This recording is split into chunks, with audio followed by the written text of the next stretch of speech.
Hey guys, it's Chef Jules. I hope that you've had a great week.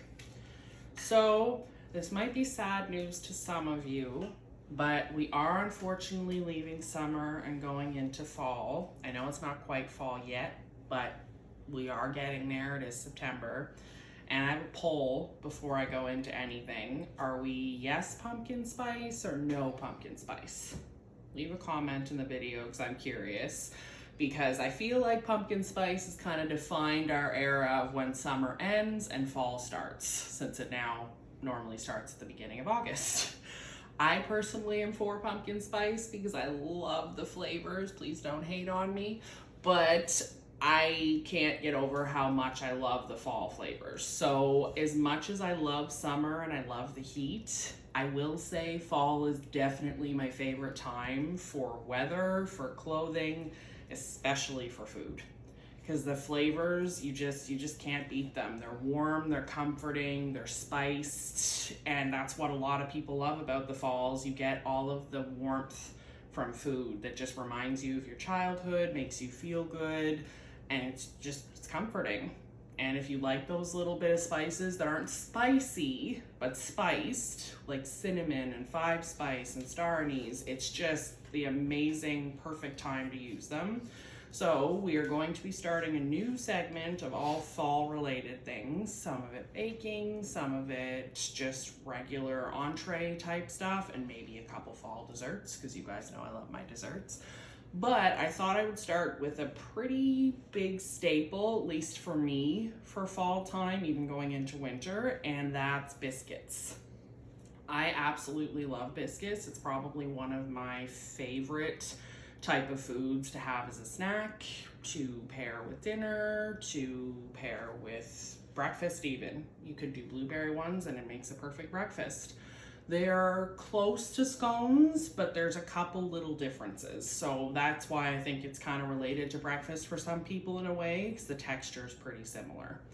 So I played around with a bunch of different kinds of flavors for biscuits. I like sweet or savory. I don't prefer either one over the other. I think both of them are amazing depending on what you're going for. But for the fall theme today, I wanted to do rosemary and cheddar. Rosemary is one of my favorite herbs to use for the fall, rosemary and sage in particular. However, they're both really strong, so you don't need much of either one or else you can overpower the entire dish. So for these in particular, all I used was one sprig. That's it. You take it off the stem, cut it up a little bit, and then mix it in, and you're good.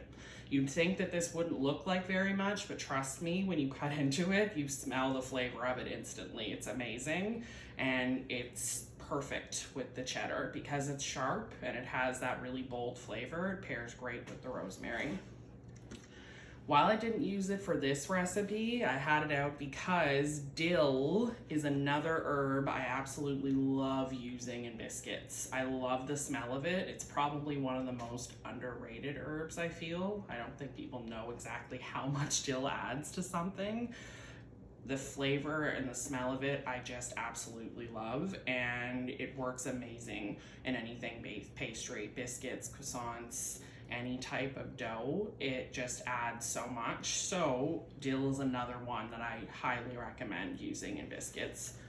And same thing, it works well with cheddar, it works well with most cheeses, or you could just do a dill biscuit with butter and you're perfectly good. For this recipe, I used gluten-free flour. I have used almond flour before. It does still work. You just don't get the same height and you don't always get the same texture. And for people who really like the layered, buttery, crispy biscuit, almond flour doesn't always give that result. I love the taste of it, just not always the same. So if you don't mind that and you're okay with the taste and you want to do less carbs, absolutely go for the almond flour. Do not use coconut, only just because biscuits do tend to be on the drier side. Not bad dry, but just they are crumbly, they have their layers, and coconut is just too dry of a flour. So I would avoid using that one. And if you aren't gluten-free, then feel free to use regular flour and it would work great. Again, I use the Robin Hood brand of gluten-free flour. Works amazing for almost anything pastry, so definitely recommend this one. And then I used both soda and powder for this recipe. Sometimes you only need one or the other, but for this one provides the leavening, so a little bit of a rise, and then the other one provides just that stability. So in this case, I needed both. I used eggs. You can also use Bob's Red Mill egg replacer if you wanted to use that, if you want to go completely vegan. I wouldn't use the flax seeds just because I don't feel like it would give you the same rise with the baking powder, but the egg replacer should work good. And I used butter, but it's actually plant-based butter. So it shows that you can make this completely dairy-free if you wanted to, so it works out for anyone, again, who wants to go vegan. This says vanilla on it, and it might seem funny to a lot of people, but vanilla actually isn't as strong as you might think in recipes. It gives that subtle bit of sweetness that biscuits actually usually need. A lot of the time you'll see sugar in biscuit recipes or cornbread, let's say, but because I try to avoid sugar, I try to use it as little as possible. So in this case, the hint of vanilla in this actually gives the sweetness that it needs. If you do not want to use vanilla, you don't have to. You can just get a regular type of oat milk. Again, I used oat milk because I try to avoid dairy. You could use oat, you could use almond, you could use coconut, or if you can have dairy, then use regular or lactose-free. Cheese, I used Cracker Barrel cheese, probably one of my favorite brands to use. I did the marble because I thought it would do a nice balance between the two flavors with the rosemary, but you can also use a sharp aged cheddar because it's a little bit stronger and it works really well with balancing the flavor of the herb and makes it a little less overpowering. So great option to use. I'm sure you can see on the plate that there's actually two different colors here. One has that one has that golden brown exterior, and then the other one's a little bit lighter. That is the difference between using an egg wash and not using an egg wash. I did that because I wanted to show you can do both, but using the egg wash usually gives a little bit of a nicer exterior, the GBD or golden brown delicious look. But this is still completely cooked through. It just doesn't have the wash and still works just as good if you don't want to use eggs. You can brush a little bit of butter over it too if you wanted to still get that glossy look. I also did a little bit of sea salt over the top after you brush it, just so you get that little bit of the salty taste. But that is why these two look very different in color. For the oven, everybody's oven's different, so you know your oven better than I do. So definitely base it on what you think would work the best. But for these, I did 400 degrees for 20 minutes, and that was perfect. For some, it might be 30 minutes, or it might be 15, depending on how strong your oven is. So you could go down to 375, maybe even 350 if you have a really good oven. Ours, 400 was great. And it shouldn't be longer than 25 minutes because you don't want them to get too hard at the bottoms, then they're a little bit too crunchy.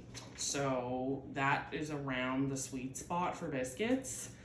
And then one of the most important parts about making them is the butter has to be cold. I actually took this out of the freezer.